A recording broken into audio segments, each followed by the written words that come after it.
Today, inshallah, I wanted to make a short video that has come due to the request of many brothers who've asked me and sisters who've asked me how much does it cost to live in Hargeisa or Somaliland, but specifically Hargeisa. The expenses, we know, a lot of people know that it's quite expensive living in Hargeisa. You would expect it to be cheaper since it's in Africa. But unfortunately, it seems like, I don't know, it's just a lot of things are imported, and that just makes life a bit more expensive. And anyway, if I go over, obviously it depends on how large your family is. If you're someone who's coming with children, your wife and children, obviously the expenses will be more. So if you're a young guy coming just by yourself, or a sister that's coming by herself, or with a child, the expenses will be different. So I've seen a lot of videos on YouTube, and they're talking about, it's more or less addressing the young generation, and how much they would spend on, ice cream and milkshake, and then so let's talk about. So to make it something useful for those who are asking me, it seems like they don't really have a lot of information regarding this. I'm targeting more people who are basically supporting a family, the very least, or trying to bring a family. So if I divide the things that we're going to cover, let's say we're going to look at the rent, the food, rent, or if you have a premises, your own house, so that's one. We're going to look at the food, we're going to look at the education, work, and also business as well. So alhamdulillah, the reason why I'm making this video and why I think it's important is, one, so I can save my time. I don't need to get brothers contacting me from America, from UK, and I have to spend like 30 minutes with each one, which I don't mind doing, alhamdulillah, for free. I don't charge them any money, because I want to help people make hijrah, as a part of their deen. And a lot of people want to bring their children to a Muslim country. They want to be practicing Islam properly in a Muslim country. Although you could practice in a non-Muslim country, but then it gets a lot more difficult, especially when you have children, and if you want your children to grow up Islamically, it could be challenging. So if we look at, obviously, I'm not the one who does all the shopping. It's, or knows what to buy in terms of vegetables and fruits. If you go into the food, sorry, before you even get to the food, let's talk about the rent. Okay, so there's a lot of people who ask themselves questions like, should I, you find a lot of elders, or even people who are from back home, they would say, don't move until you have a house. Okay, don't move until you've built a house. But that is a big project, unless you've got land that is expensive. You're looking at 40,000, minimum 40,000. So $40,000. So it's not easy to tell someone, yeah, just get $40,000, then think about moving. So that's a lot of money. Not many people have 40,000 sitting in their bank accounts or even in savings. So I think the best thing to do, unless you've got land and you've got land that is worth that much, and then you pay half of it, or you've got two lands, and then you can like you can set a deal and then build a house. But that's going to be, inshallah, maybe we can talk about that and how you can do that in another video. A lot of brothers, I would advise them, if you have to move with your family, go into rent, and then if Allah subhanahu wa ta'ala makes it easy, then you'll be able to slowly, when you get income, you'll be able to build a house for them when you're certain that your family is going to stay as well. So we'll talk about the part about the housing later on, more in detail, or building a house. But the rent, you're looking at an average for like a big house. Normally people live in big houses here. You're looking between 300 to 280, basically in areas where it's populated. It could be more if you want to go into like a two-story house. So it could be more. So you're looking at just a normal house with 4 bedrooms, a sitting room, large, area, normally built on the land they call 24 by 18. Okay, 24 meters by 18. So you're looking at minimum 280 up to 300, depending if it's got tap water coming from the government. But normally, as you sort of also know, in Hargeisa, you get all the water tanks that will fill up your tank for you, or the trucks, they will fill up your water for you, and then that water will be enough for 1 month or half a month. Anyway, so that's regarding the rent. If you want to go further out into the outer skirts where people are not it's not that populated, you might get it for cheaper. If you're looking for a smaller house, like a 3-bedroom house, you might be able to get it depending on how it's built. If it's built on half the plot I was telling you, you could get it up to about 250. If it's even smaller than that, 12 by 19 meters, you're looking at 150. So the rent is not that expensive for someone who's coming from abroad. It's doable. It's about 3,000, almost about 3,000. Yeah, it's something that if you work and you'll be able to pay that. It's not burdensome.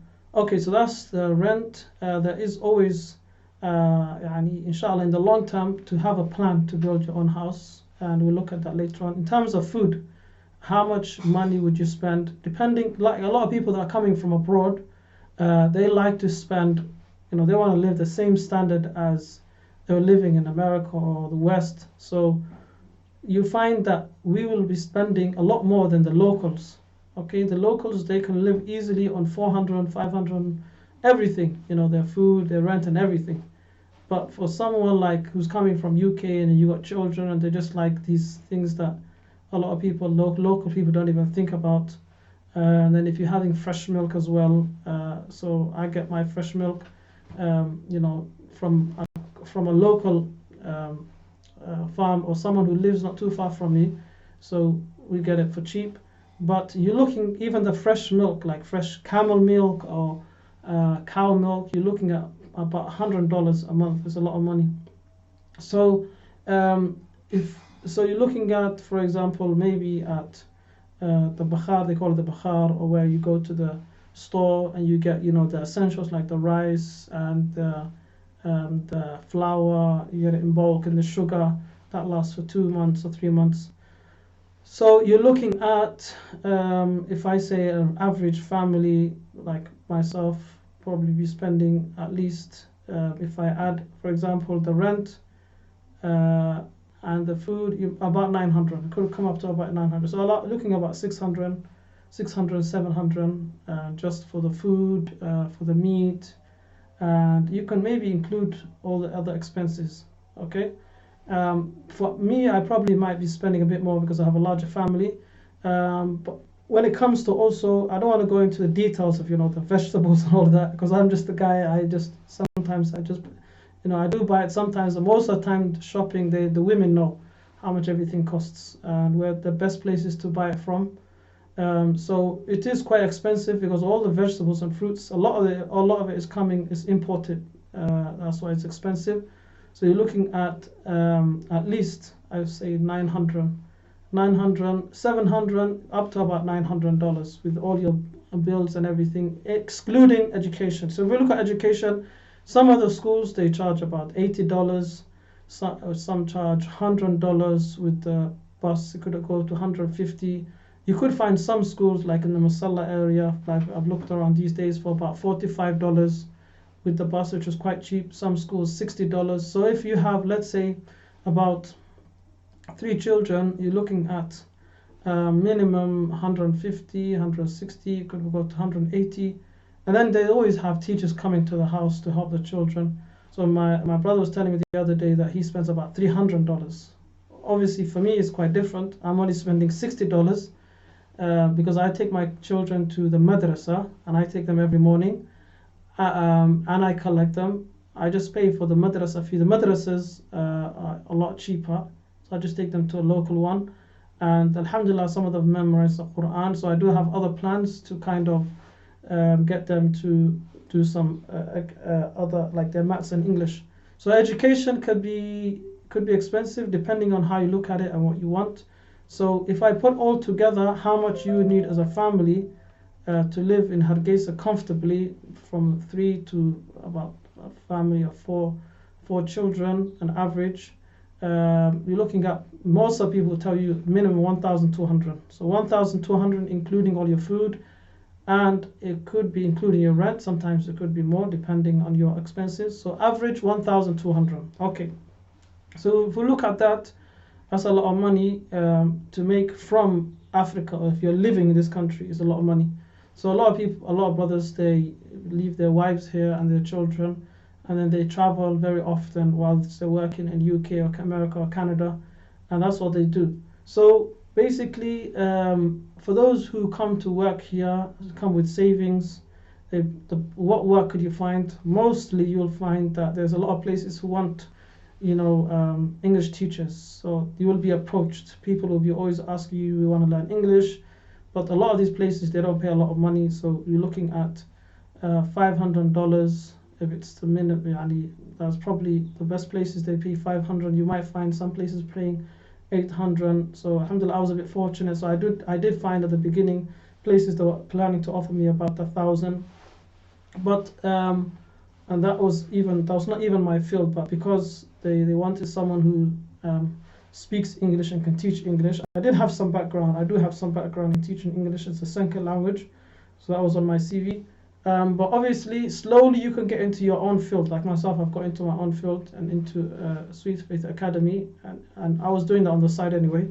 In terms of business, to summarize, you have to be very careful. There's people who invest a lot in doing business, and they just don't understand the market. I've seen a lot of brothers who've opened English colleges, and they've collected money. So they've collected money from other people, and they're investors as well, and they're stuck. And you need at least 3 years for a business to pick up in Hargeisa, especially schools. Probably first year you'll be minus, second year you'll be just almost there, third year you'll be third year you'll be making some profit. So that's how it is, I think, with businesses as well. So it's very, very hard. And then there's always a thing about people copying you. The minute you open a business, somebody will just open a business right next to yours. And if you're not a specialist, or if you don't have a special ingredient, or if you don't have a special something behind the scenes that not many people can copy, it's going to be very hard. So if I talk about business as well, I can't go into a lot in detail, because that is especially not my field, although I am running an educational business, and alhamdulillah, but my competition is quite different because I'm online. So basically, in terms of business, you really have to be careful.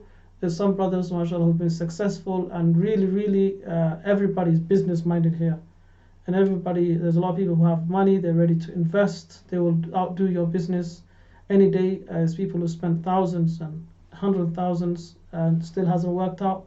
So it's not about how much you spend, it's dedication, how much time you got to put in. So to summarize, let's say I would suggest at the beginning, and also there's a problem with work as well, working for people. In this country, it's like, workers are not respected. They think you're desperate and you're in need. That's why you're working for them. So everybody, if you tell people, oh, I'm going to find work in Hargeisa, they're like, work? Don't say work, say business. So a lot of workers, they don't have rights here. They're not paid enough. Only someone who can't do a business is the one who works for someone else. That's what I realized. When I was in UK, I saw that people they respected their workers, and they treated them with respect. Although people are treating respect here, but it just seems like nobody pays their workers enough for them to survive. Only local people, because they have assets, and their budget is low, their expenses are low. But for someone who's coming from UK, it's very hard to survive on 800, unless you're a young guy by yourself. 800, 500, 600. But with a family, it's going to be very hard. So at the very least, you're gonna have to have at least 1,200 to cover the minimum. You should have at least about 1,500 something extra if anything comes up for hospitals and small trips and all of that, to live comfortably. But alhamdulillah, it's one thing I've learned in Hargeisa. You will grow. As time goes by, you become independent. And then you will have assets.